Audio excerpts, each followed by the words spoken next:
So essentially, this is not Uncle P, right? This is not Uncle P. No leakers, no data mine images, not official confirmation. But I made a cute little video discussing the potential units that are going to be coming out in Star Savior in the next couple of months. Actually, as a matter of fact, for this entire year. So the very next banner, potentially speaking, is going to be Lin as well as Jingliu. Right, so when they do come out at the end of CounterSide collaboration, that will be very, very interesting. And then the next event afterwards, it's Wedding Carmen and Wedding Appendale. How do I know? Don't worry about it, right? They already have their how do I know? Don't worry about it. But this is not really, I would say, the most important banner because there is a reason why they attach a literal waifu bait, right? Because this is wedding, right? For the parasocial Firefly enjoys, this is for your wedding bait. Because the next banner after May is going to be half anniversary, which is based on KR as well as JP's timeline. So this means that for a half anniversary unit, say race, there is a very good chance she's going to be the main push. Because usually these kind of gacha games, they will do like a big ass, crazy ass OP unit during half anniversaries as well as the anniversary, right? So I am guessing this is probably gonna be waifu bait. This is probably gonna change everything. So if y'all think that 20% rest and 20% guard and 20% speed, like if those is crazy, I actually cannot wait to see what bro is gonna bring to the table. Why do I know? Don't worry about it, right? Then after half anniversary, the Summer Beach Aboba event, chat.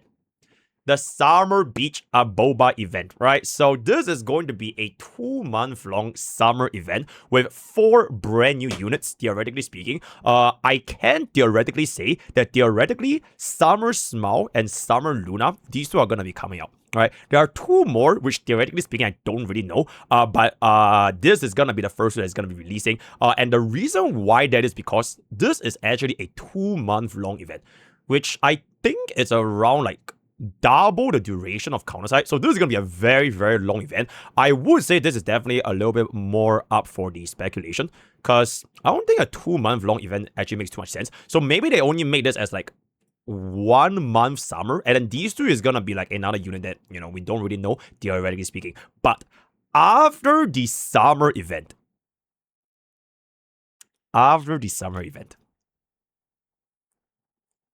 oh my god, though, guys. Imagine if Star Rail has a part 2 collaboration with Fate. Who would actually imagine? You know what I'm saying? But theoretically speaking, we are going to be getting another CounterSide collaboration featuring Laura as well as Sarah Bell. Now, if you guys don't play CounterSide, don't worry about it. But I can just say from personal experience from playing CounterSide, these two were really, really good. They were extremely, extremely strong when it comes to CounterSide PvP. So like for example right now, right? If you are playing CounterSide and you take Awakened Hilde, because Hilde, the Hilde we have right now is Awakened Hilde, it's not the normal Hilde, as well as the Yumina, which is the normal Yumina, they are not that crazy good in RTA.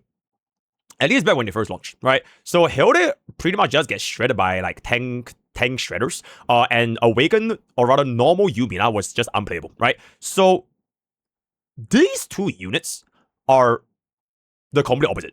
So Sarah Bell is an insanely good tank because she has... Okay, this is just CounterSide kit, right? I don't know what their kits are going to be like, but from my personal experience playing CounterSide, Sarah Bell is a HP tank with self-sustain as well as a AoE team-wide, like map-wide nuke, which can hit every single unit in the entire map.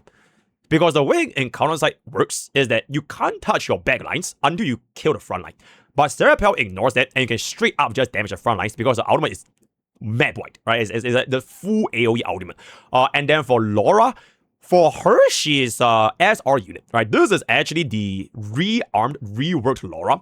They actually make, it's like Nova Flare, right? It's kind of like Nova Flare. So she pretty much got a Nova Flare to make this SR unit, this free unit, into really, really, really good upgrade, which a lot of people also use in RTA because she has silence. She can silence as well as applying a very, very big AoE debuff. And on top of this little cat. This little cat, it doesn't really do too much, but if the cat dies, she will pretty much get like an increased cooldown reduction on the skills. So those two are gonna be the kits in CounterSide. So I'll be looking forward to see how this is gonna be shaping out in the whatchamacall. Star Savior, right? So on the very, very last banner, anniversary unit. All right, Executor Gull, Executor Gale. All right. We have already seen her in the current journey, right? She is the final boss fight in the current journey, as well as you guys rewrote. This is the very first boss fight you're gonna be match up against. I would say if there is a main push of the main push, like the main push of 2026, it is probably gonna be Executor Gale. I mean, like from the current journey, we kind of see how her skills already work, right? She has this AoE, she has this like damage and all that kind of stuff. So probably gonna be a little bit different, but that is pretty much all of my theoretically speaking, if I can say theoretically speaking. Then I have one last unit over here, which I don't really know when it's gonna be. The Potential Women. All right, the Potential Women. So this unit is Flints. Yep, a female Flints is pretty much gonna be Belle's sister, right? Because they do call me Mr. Lore, right? I understand Star Savior's lore. Her story is basically she has like this weird relationship with Belle, and she is kind of like a mate that became like not really evil, but she is like a anti-hero kind of thing, right? You basically meet her in MSQ Chapter 4. So she is very, very big. And we actually saw her kit, at least when I was playing JP server, we actually got to see her kit during the combat.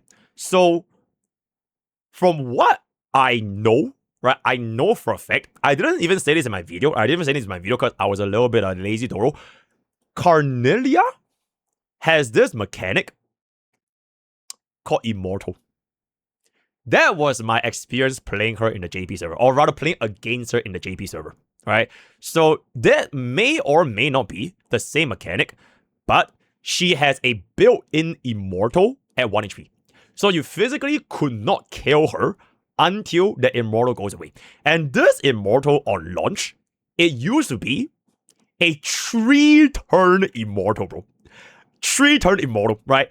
And then the people were like, what the fuck is this fuck-ass unit? Because back then there wasn't even Belle, right? So you don't even have buff strip, right? So the devs actually nerfed her.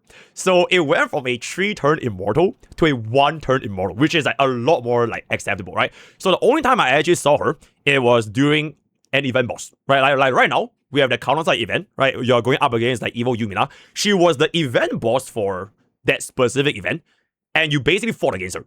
And then whenever you dealt damage to her, she has a counter attack, and at 1 HP, she has Immortal. Which means if they stick with her kit back in JP, she might be our very, very first unit that will introduce the counter meta. The counter cleave meta, right? She is basically perfect for anti-cleave because you can't even like disable the Immortal unless you have buff strip. And the only buff strip we have in the game is Belle, which is a little bit ironic because, you know, she's Belle's sister, right? So I'll be looking forward to see how this unit is gonna be like going out. If you guys want to check out more information, hop on to our little video on our main channel where we are discussing the upcoming units. But I basically just told you guys everything within 5 minutes because I'm just giving this to you guys for free, right? Okay, with that being said though, I also overworked yesterday after I finished this unit because I am so hardworking, W streamer. This video, guys, I am gonna be showcasing, is like a little bit of like a Professor Pokke moment, the advanced journey guide, where I have essentially compiled every possible decision that you need to do when it comes to your heart journey, right? What do you buy? What do you choose? What do you pick? Do you refresh? Do you whatever? Blah, blah, blah, blah, blah, blah. I compiled everything all into one so that you guys can have a much better experience playing the advanced journey, right? Or technically speaking, this is technically hard journey, but like you will apply the information here to like anything. Like even if you're still stuck in medium journey, which I don't think you are, because, okay, correct me if I'm wrong, but I think even free to play by now would have finished 18-36. Correct me if I'm wrong, right? So hopefully this video is going to be helpful, and aside from that, we'll be talking about all that in the later portion. You have cooled your last cool, my man.